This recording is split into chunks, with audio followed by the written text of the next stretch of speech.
Dans une baie isolée du sud-ouest de l'Alaska, une légende locale parle d'une bête qui secoue l'océan et emporte ceux qui marchent sur son rivage.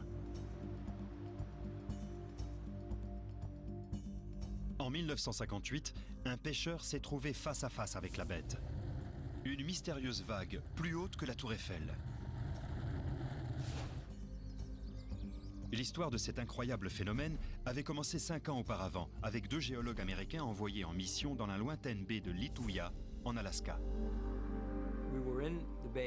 Nous étions dans la baie pour faire des relevés géologiques en nous intéressant principalement à la scintigraphie, à cause du potentiel pétrolier de cette partie du golfe de l'Alaska. Ils n'ont pas trouvé de pétrole, mais ils ont découvert l'un des mystères scientifiques du siècle.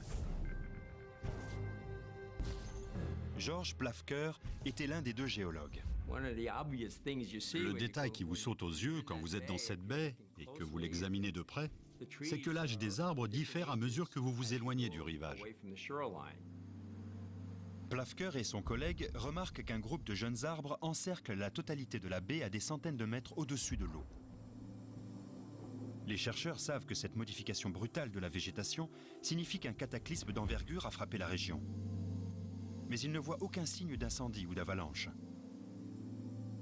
On s'est demandé ce que c'était et on a émis toutes sortes d'hypothèses. Une progression rapide des glaciers, des glissements sous-marins au niveau des deltas qui bordent la baie,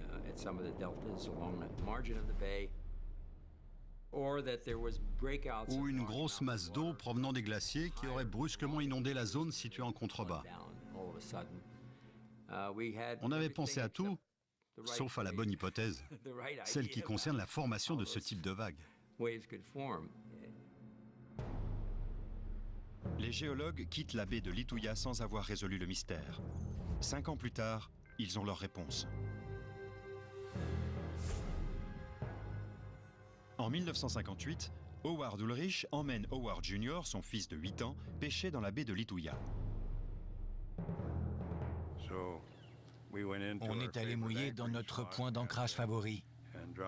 On a jeté l'ancre, on a préparé le dîner, et vers 9 h du soir, on est allé se coucher. 1 heure plus tard, le bateau est violemment secoué. Un séisme de magnitude 8,3, dont l'épicentre est à 21 km de la baie de Lituya, agite les flots. Howard et son fils se précipitent sur le pont, juste à temps pour voir le spectacle le plus incroyable de leur vie. On aurait dit une grosse explosion, comme les explosions marines qu'on voit à la télé. Ça ressemblait exactement à ça. La suite des événements dépasse l'imagination. Quand l'écume est retombée, du fond de la mer a surgi une énorme vague. Je dirais qu'elle faisait presque 300 mètres de hauteur à ce moment-là. À une vitesse estimée à 112 km à l'heure, la montagne liquide fonce directement sur Howard et son fils. Noir, comme du charbon, et charriant des troncs d'arbres, vertical de haut en bas. C'était une vision assez horrible, je me suis juste dit, c'est la fin. Tu ne vas pas t'en sortir vivant, Howard.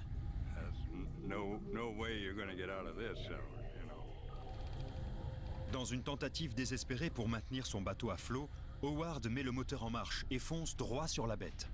L'eau a commencé à tirer sur la chaîne de l'ancre.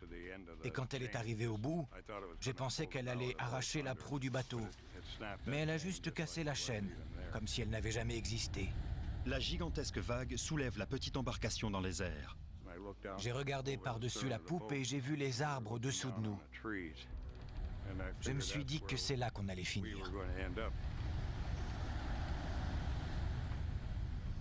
Paradoxalement, le bateau glisse jusqu'en haut de la vague, puis redescend. Et les Ulrich atterrissent dans la baie sains et saufs. 2 autres embarcations et leurs 4 occupants n'auront pas cette chance. Cet incroyable document a été filmé le lendemain. La vague a tout rasé sur son passage. Tous les arbres sont arrachés et le sol est mis à nu jusqu'à la roche. Le run-up de 530 mètres est le record mondial de tous les phénomènes répertoriés au cours de notre histoire. C'est plus de 2 fois la hauteur de l'Empire State Building. C'est assez énorme. Le tremblement de terre qu'Howard a senti a engendré un énorme glissement de terrain qui a déversé 30 millions de mètres cubes de roches dans la baie de Lituya.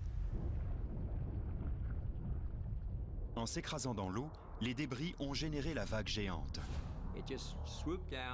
Ils ont dévalé une pente très abrupte. Quand ils se sont déversés dans le fjord, ils ont soulevé toute la masse d'eau du petit bras de mer en contrebas. Et ils l'ont fait passer par-dessus la crête qui se trouvait de l'autre côté. Il reste un mystère.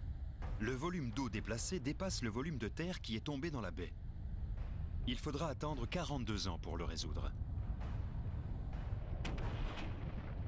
Les modèles scientifiques ont déterminé que la vitesse de déplacement du glissement de terrain a favorisé la création d'une poche d'air derrière la vague, ce qui l'a empêché de refluer vers l'arrière. La force de la poche d'air combinée à la taille et au poids du glissement de terrain a propulsé l'eau hors de la baie comme un missile. C'est comme si vous preniez une pagaie et que vous l'enfonciez dans l'eau à pleine vitesse. Vous poussez et toute l'eau jaillit. L'impact de la vague géante de la baie de Lituya est encore visible aujourd'hui. L'événement a réécrit les livres d'histoire et modifié à jamais ce que nous savons des tsunamis. Les glissements de terrain peuvent produire des vagues beaucoup plus hautes et beaucoup plus dévastatrices qu'on ne l'aurait cru possible. La situation isolée de la baie de Lituya a limité les dégâts causés par le tsunami géant.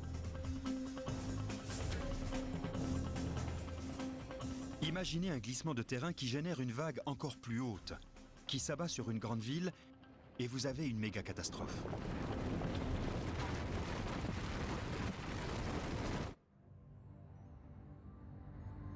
En 1958, un glissement de terrain a généré un tsunami plus haut que la Tour Eiffel, qui a totalement oblitéré une crique de l'Alaska. C'était une manifestation dévastatrice de la force de la nature.